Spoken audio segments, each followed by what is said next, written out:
આજે આપણે ઉત્તપમ બનાવવાના છે ને એની સાથે બનાવવાનું છે સાંભાર. અને સાંભારમાં જોશે આપણે તુવેરની દાળ ધોઈને રાખી છે મેં. અને સાંભારનો પાવડર આ ઘરે બનાવું છું. સાંભારનો પાવડર એ છે ટામેટાં અને ડુંગળી. આ બધું આપણે ભેગું કરીને બાફવા મૂકવાનું છે.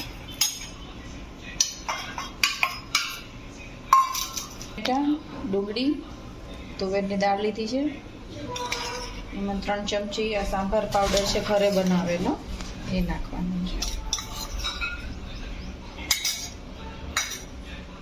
પછી અંદર પાણી રેડી દઈશું. પાણી રેડીને બાફવા મૂકી દેવાનું છે.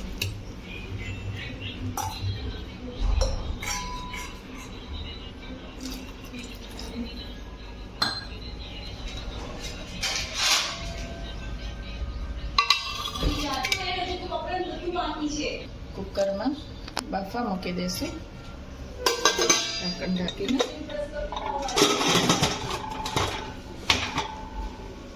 કુકરમાં 5 થી 6 વિસલ વગાડવાની છે. થઈ ગઈ છે. હવે એને બ્લેન્ડરથી બ્લેન્ડ કરી લઈશું.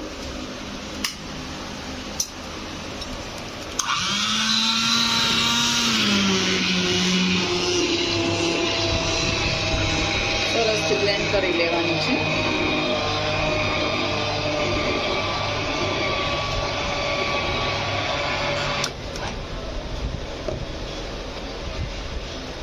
સરસ દાળ થઈ ગઈ છે બ્લેન્ડ બરાબર. આ રીતના થઈ જવી જોઈએ. હવે પછી વઘાર કરશું. વઘાર કરી લેશો હવે સાંભારનો. એમાં જોશે મીઠો લીમડો, અડદની દાળ, રેગ્યુલર મસાલા, હિંગ અને તેલ. વઘાર માટે તેલ મૂકી દઉં. 1 ચમચા જેટલું તેલ મૂકું છું.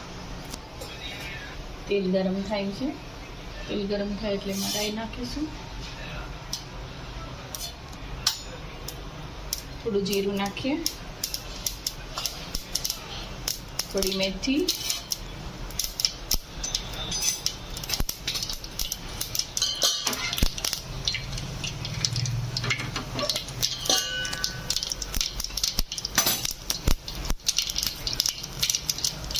મેથી થઈ જાય એટલે અડદની દાળ નાખી દેવાની. વઘારમાં અડદની દાળ નાખવાથી ટેસ્ટ બહુ સારો આવે છે.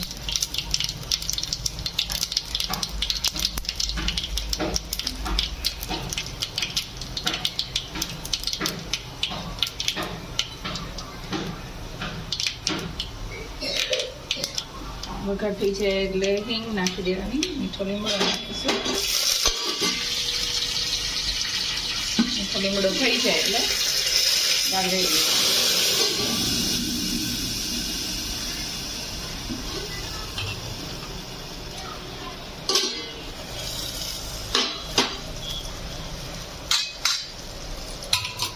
બધી દાળ રેડી દઈશું. દાળની અંદર આપણે ડુંગળી અને ટમેટા નાખેલા જ હતા.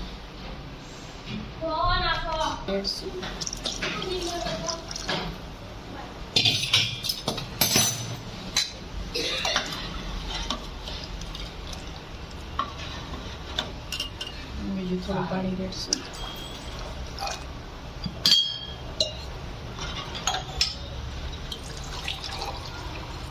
આ દાળની અંદર હળદર, ધાણા, જીરું, મરચું કોઈ નાખવાની જરૂર નથી. સાંભાર પાવડર જે નાખ્યો એમાં બધી વસ્તુ આવી ગઈ. ઘરે બનાવેલો સાંભાર છે એમાં બધી વસ્તુ નાખેલી જ હોય છે. હવે મીઠું નાખશું, સ્વાદ પ્રમાણે મીઠું.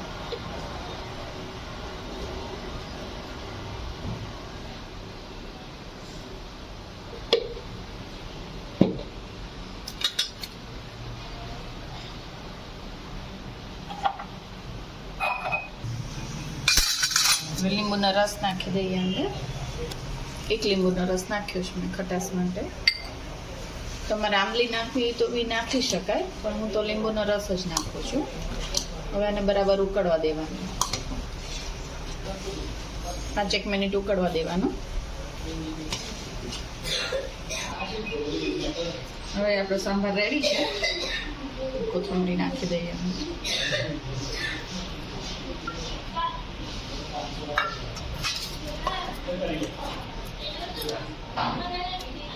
રેડી છે આપણો સાંભાર.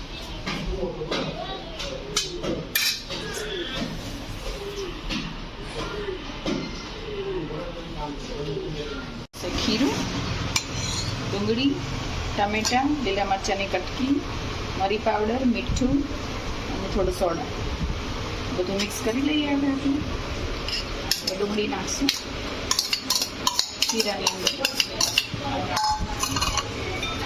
પછી ટમેટા નાખીશું, પછી લીલા મરચાંની કટકી,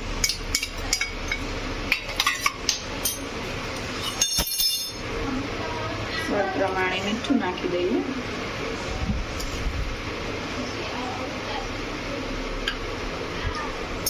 પછી સોડા,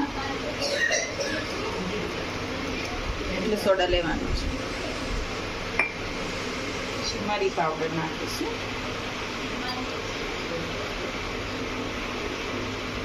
એક ચમચી જેટલો મરી પાવડર લીધો છે, નાખીને સરસથી મિક્સ કરી દઈશું.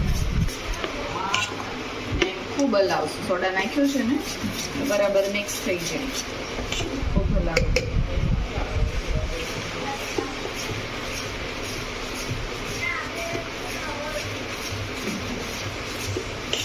રેડી છે આપણું ખીરું. હવે આના ઉત્તપમ ઉતારી લેવાના આપણે.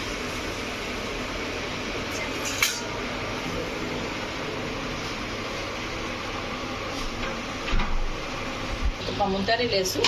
ગેસ ચાલુ કરી દીધો છે. પેનમાં થોડીક તેલ લગાવી દો.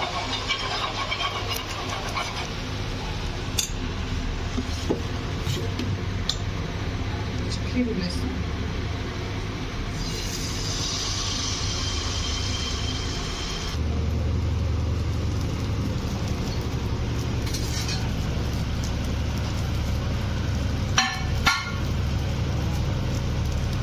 પછી થોડું તેલ લેશું.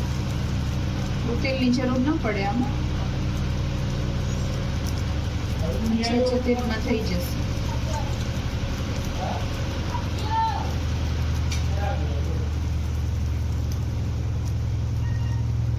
ખીરું પ્રોપર થયું હોય ને તો આવી જાળી પડશે.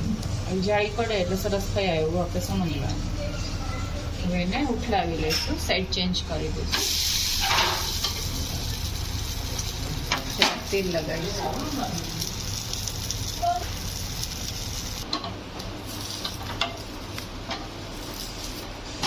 રેડી છે આપણો ઉત્તપમ.